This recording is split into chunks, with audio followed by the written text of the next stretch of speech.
What if the fate of humanity rested on a single decision made behind closed doors, with stakes so high that one wrong move could change the course of history forever?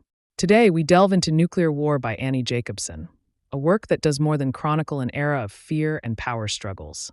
It forces us to confront the invisible forces that have shaped our modern world, with lessons that resonate far beyond the confines of government bunkers and missile silos. Jacobsen's narrative takes us through a world hidden from view, a world of covert meetings, intense alliances, and unspeakable consequences. Through meticulous research, she unearths the layers of tension, intelligence operations, and moral paradoxes that define the nuclear arms race. This book doesn't just explore the threat of destruction. It shines a light on the resilience, ingenuity, and indeed, the darkness of human ambition. It challenges us to consider the balance of power, the ethical dilemmas of weaponization, and the psychological toll of living under constant threat. At its core, nuclear war brings us face to face with questions of morality and survival. Why did nations embark on this path, knowing the irreversible damage it could inflict? How did leaders balance the fear of annihilation with the quest for security? And what legacy has this left for us today? Jacobsen's work calls on us to reflect deeply on the human psyche, our instinct for survival, and the cost of our inventions. What if we're living in the calm before an unimaginable storm? An illusion of peace held together by the most fragile of threads. Jacobsen's Nuclear War doesn't merely recount history.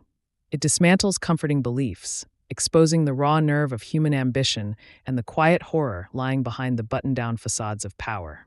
This is a story not of mere politics, but of philosophy and human frailty, an exploration of what it means to wield the power of annihilation.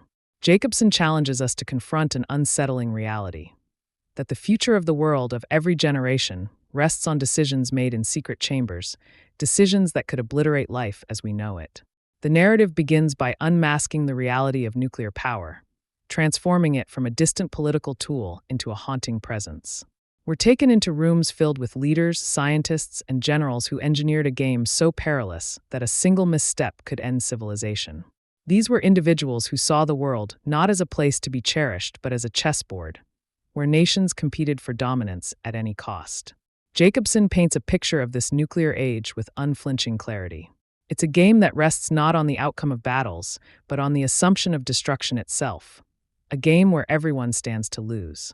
The notion of mutual assured destruction, or MAD, lies at the heart of this story. It's a strategy that operates on a twisted logic, that peace can be maintained by the perpetual threat of annihilation. We're drawn into the dark irony of this approach, where peace is not a goal, but a consequence of balanced terror. Jacobsen's work forces us to ask, what does it mean when security is achieved through fear? What is the cost to our humanity when peace is safeguarded by weapons capable of ending every life on Earth?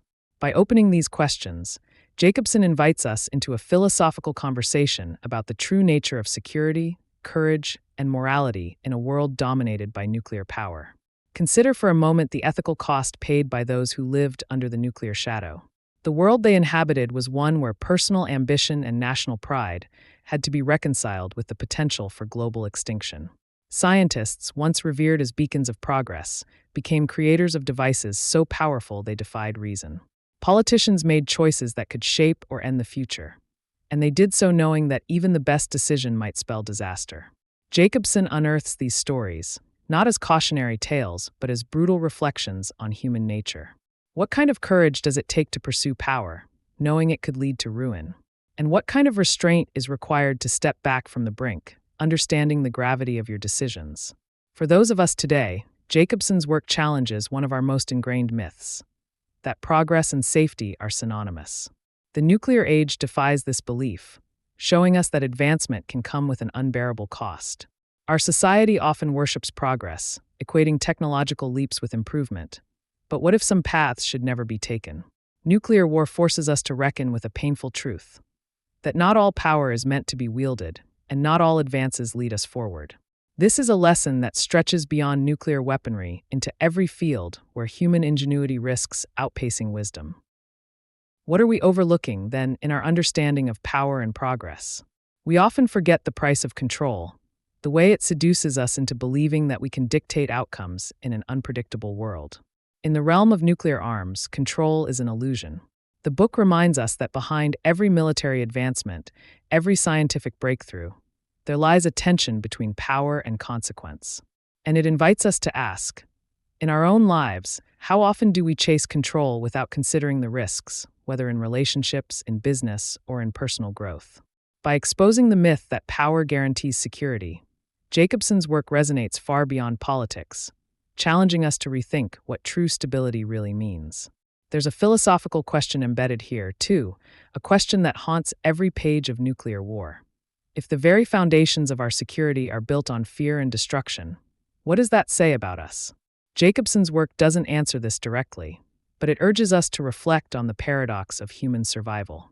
We are beings capable of immense compassion and cooperation, yet we often place our trust in the destructive power of weapons. This paradox calls into question our very nature. Are we fundamentally creatures of peace or beings driven by conquest and control? This book also asks us to unlearn some of our most cherished illusions about power. We often hold an idealized view of those who wield authority, assuming that their decisions are guided by wisdom and altruism. Yet Jacobsen peels back the curtain, showing us that even the most powerful figures are not immune to ego, fear, and error. The architects of the nuclear age were not infallible sages. They were human beings, sometimes overconfident, sometimes fearful, and always operating under extraordinary pressure. To truly engage with Jacobsen's insights, we must let go of the notion that those in power are somehow different from the rest of us. In doing so, we recognize that the burden of moral responsibility is shared by everyone, not just by leaders and decision-makers, but by each one of us. So, what's next for those who grapple with the revelations of nuclear war? Jacobsen's book is a call to vigilance, urging us to participate actively in shaping a future that values life over power, cooperation over competition. Perhaps this means advocating for greater transparency in global policy or supporting leaders who prioritize ethical considerations. For business owners and strategic thinkers, it's a reminder to approach decisions with a sense of accountability, to measure success not merely by growth but by the legacy we leave behind. On a personal level, Jacobsen's work can be transformative. It challenges us to reassess our definitions of strength and influence. True power, the book implies, is not about domination but about understanding the impact of our actions, about choosing restraint when we have the ability to dominate. This perspective invites us to cultivate a kind of inner strength rooted in responsibility, to wield our influence with humility and caution. In the end, nuclear war offers a vision of a world where power is balanced by conscience, where ambition is tempered by wisdom, and where humanity chooses peace over fear. This is the transformation Jacobsen urges upon us, a shift from seeking control to seeking understanding, from chasing dominance to fostering connection. By embracing these insights, we step into a new perspective, one that sees power not as a tool for personal gain, but as a responsibility to be used wisely and with care. So, as we close this journey, let us carry forward the lessons of nuclear war. Let us reflect on the nature of power in our own lives, and let us commit to building a future that values wisdom, compassion, and peace above all else. If this exploration resonated with you, join us for more journeys through literature's most transformative works.